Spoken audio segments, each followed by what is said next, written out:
right, guys, we're getting real close. I was looking at this calendar. I can't believe how close it's getting. I'm going to cover some stuff that came out of today's practice, some good news, some very good news. Benito Jones was practicing.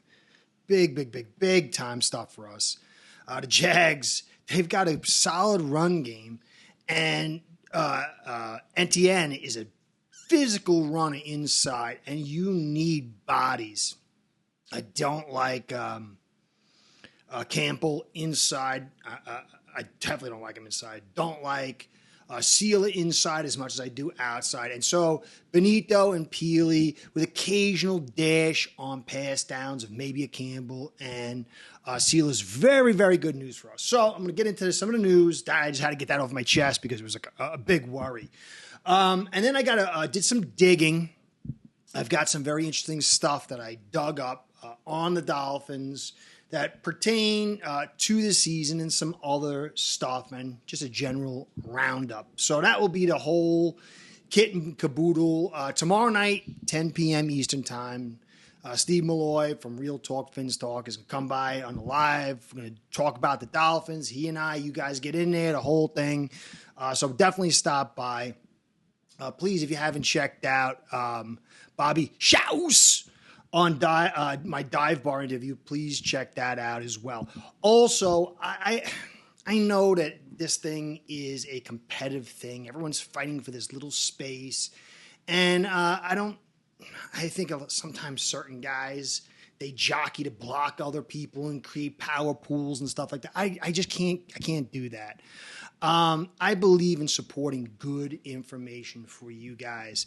And if you ever heard of FinHub, I've been paying attention to them a little bit. I knew them for a while ago. I was just through like video clips of stuff. And I was like, oh, okay.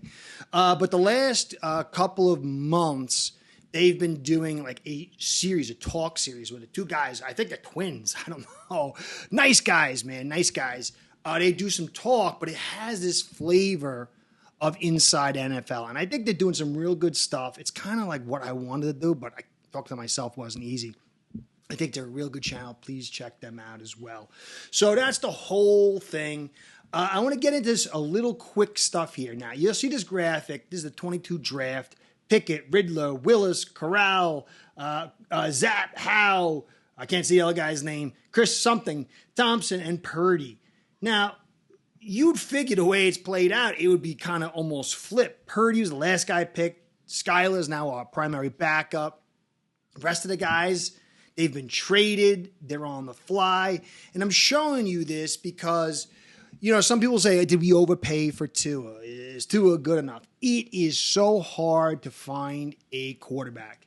And I just don't understand how you can't say this kid. I mean, injury thing is one thing. That's a fair thing. But even if this kid you want to go super low, 7.5, it is a win for this team. And even if they pay him a ton, you can always get out of it and try to find some. So it is very hard to find. Look at this. This is a disaster. Not in top 5 guys, but you can go. There's drafts that have rolled around where a lot of guys have been picked top 2 or 3, and they were busts. So it's very hard to find a quarterback. And speaking of quarterbacks, I didn't plan that, but I looked at the graphics and I said, oh, wow, man, maybe I'm getting better at this thing. Speaking of quarterbacks, look at this little graphic here. And this is going to say a lot about a lot of stuff, all right? And don't let anybody fool you. This is passing pressure from PFF. It's not a grade. It's a stat. You can see Tua is kept clean 75% of the time.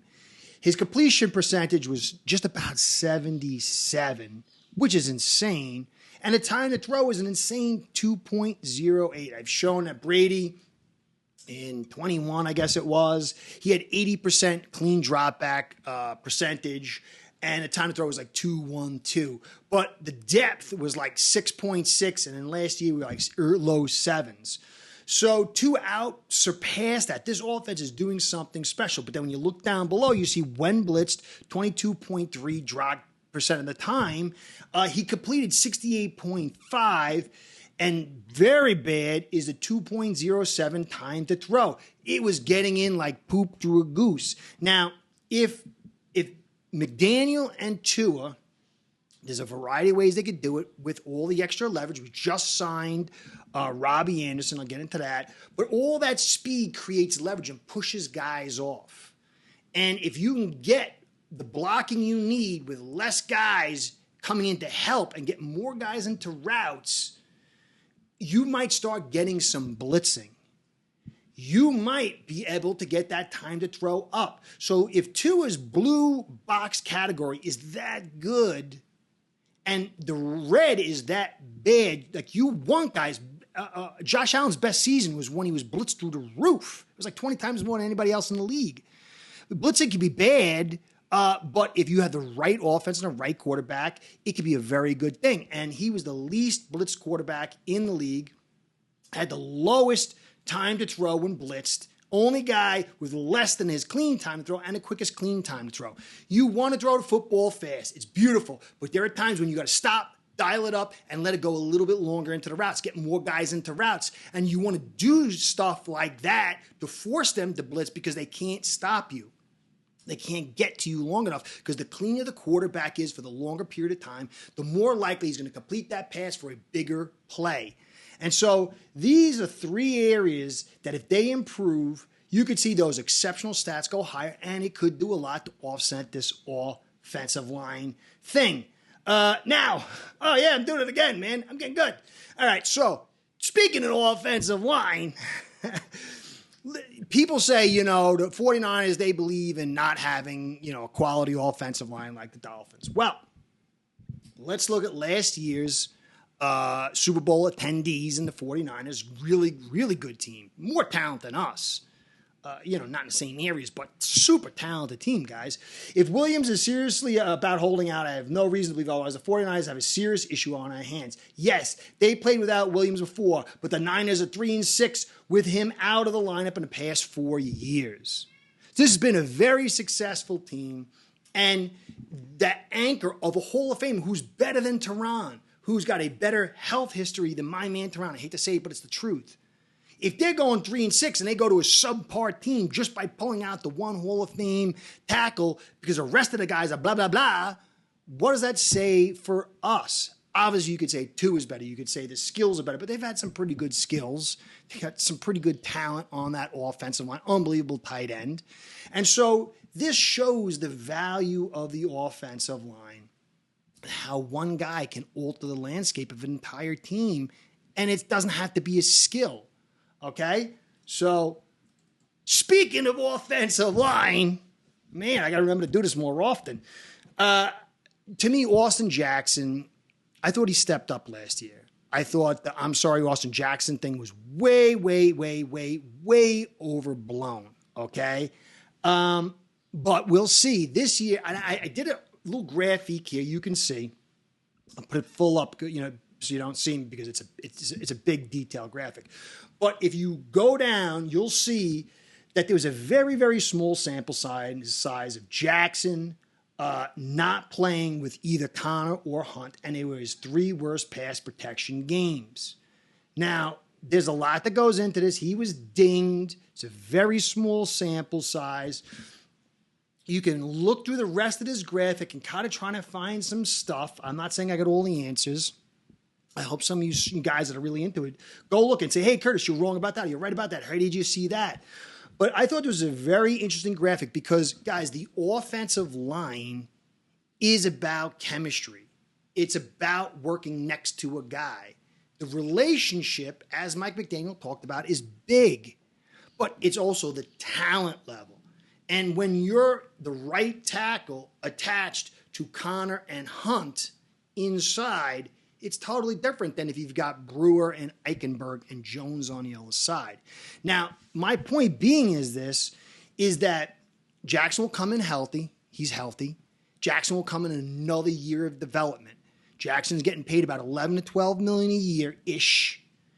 If Tehran can stay healthy and Jackson can be above average, where he doesn't need to be helped, that he can help the guys next to him and they can bookend those edges and bring the help all inside, and then maybe you can get Brew who doesn't need help, and that can flood just to the 2 guards positions. That's going to help us a lot in this pass game. Now, It's not going to help us in the run game unless he improves dramatically in his run blocking. Some people say he's a good run blocker. On his own stretch, yes. Check him out driving. We struggle in the drive blocking. But if we can get this pass game going, get some real West Coast fundamental concepts where it's not loads of play actions and screens to protect the protection and put 2 guys in routes, that you're letting multiple 3 and 4 guys go in routes, and then Tua can go through it and just drop it off quick to an A-chain in space, to a Jonnu in space, or whatever, and get your mimicking of the run game through West Coast principles. These guys doing their job, Jackson stepping up without Hunt there, without Connor there, it can go a long way to making Greer look brilliant. It really can. And I'm not saying that because, I'm not a big fan of his. But from an evaluation standpoint, it's huge. But again, if Tehran goes down for any extended period of time, hold on to your hats unless Jackson goes to the moon. Okay? And so that was my whole tying together of all that stuff. Now, I got a couple other things I want to get into. Before I do that, guys, I appreciate everything you guys are doing. The likes, the subscribes, the comments, the views. This is a big year for me. Ace Per Head is debating whether they're sticking with me. And this is their channel. If they don't stick with me, then my channel's dead and my time doing this is finito. No pressure. So we'll see how that plays out, but all the stuff you're doing is keeping me in the biz. So I want to give you a shout out to Ace Per Head, my sponsor, because without you, this show ain't going down. Ace Per Head's betting software is the premier white label platform for bookies to manage their players and grow their sportsbook operation. Click the link in the description below to get set up in minutes. Ask for the Curtis promo and get a special introductory discount. All right, so some rounding up of news. Aaron Brewer and Calais Campbell were not at practice today. I don't know why. Brewer, likely it's because of injury. That's not great. It's not terrible yet. Not yet. Campbell, probably a vet day. But, you don't know. But just to put it out there, because you got to pay attention to these things. Injuries, that's why they hide the injuries. That's why all the gambling guys want to know the injuries, because it's a big deal. So I got to cover it. Jalen Wright and Quentin Bell were not spotted as well. Don't know. Wright's been batting a little thing, but he's a back-end guy. He's a guy you're going to bring in and try to develop. It's not the end of the world. Bell's a back-end guy kind of, so it's not the end of the world. Hill and Ramsey were among those not spotted either. And Hill had the bad finger. He had a bad finger last year. I don't know what to make of it, but it's kind of gone on for a while, and so is Ramsey. So I'm sure they're going to be fine and ready for week 1. They're just giving them the time. These are vets. But again, this is not optimal, okay? And then if they come in and not 100%, that injury can get exasperating. It can become a bigger problem than it is. Wouldn't put it as a big problem right now. Now, Waddle and Tanakana were spotted wearing a red non-contact jersey. Tanakana, I got it right here, is his name. I got to try to remember that. Okay, he's the 4th tight end, not the end of the world. Waddle, though, hasn't seen a lot of action. Whatever happened to him was a bigger deal than it was made to be, and he's kind of struggled with health, and he's a smaller guy. And so there is some little dots of note to pay attention when you got, Hill, Ramsey, and Waddle, I'm going to say Brewer too, injured and during the training camp and preseason and going into the regular season, because it ain't going to get better. So let's hope they're 100% when they get in. I would say semi-big deal. But on the positive note, big positive note, really, no pun intended, Benito Jones. He's back. So is Anthony Walker Jr. And Walker Jr. is a good cover guy, and he's a good guy to have there with your Brooks and Long and Tyndall in the background. But really, Benito Jones is huge. He needs to stay healthy. We need him in a big way. I don't know what his skill set is. It hasn't been great.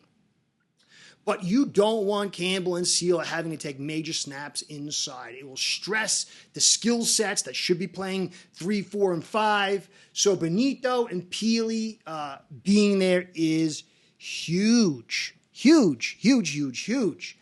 Again, because this Jaguars team is not going to be easy. They're not. They're going to be physical. It's going to be a physical game. They're going to run that football. Last year, the offensive line was a mess. I think it's getting better. I'm doing my studying now. They can stress you a little bit in the pass game. They've got some good parts on their defense. Not great. One of their, I can't remember the guy's name, D tackle last year needs to really step up, and it would be a little bit more difficult for us. I do think we've got the edge. But Benito being in there to play those, limited number of snaps in short down, especially in short down situations. You don't want a goal line of 2 and 3 yards with 6'8" Campbell sitting there. It's no good. Or even Sealer. So the fact that Benito Jones is in is a big, big deal. We've got to stop the run to get this light box offense on its best setting and best footing. And so that's a big deal. Both these guys are big deals. I expect the rest of these guys to come in too, except for maybe Brew. Brew's the only guy that maybe they're saying, you know what, we can get through this one game. It's that Bills game on a short week. He'll be 100%. We don't want to risk it. But he might even be back as well. So that's what we got on that. Now, one final bit of note. Mike McDaniel said this: I have more confidence in my offensive line than I've had since I've been here. I hated that quote. And I know why he had to do it. The head coach is there to mitigate the static from the media and the fans, and he's out to portray a very positive attitude. But that's really insane. Like, that's total BS. And the bad part of it is, I don't think Mike McDaniel wants this offensive line. I think he'd want Hunt and Connor back. I think he'd want his best offensive line as he can get. I'm sure he's tied into the theory that Grier has, and it's been a long-standing philosophy that Grier's had dating all the way back to Gase. Remember Gase? We got the big sell. Gase came in smiling. I got the big sell. I got a guard, Jermon Bushrod, who was like way past his prime, played tackle in his best years, and now he was moved to guard, and he was nothing. And, people talk about the unicorns on what Kelly, and it really was. They had 3 big games of 200 yards against teams that totally fit. They fit what we did, the zone stretch and the cutback, and we milked them for it. But other than that, we weren't that good in the run game. And so that's a lot of hyperbole, and a lot of that stuff works. You just say stuff, and it sounds good, whether it's true or not. But we've had a longstanding philosophy of offensive line really isn't that important. And we'll go get a piece here or there. But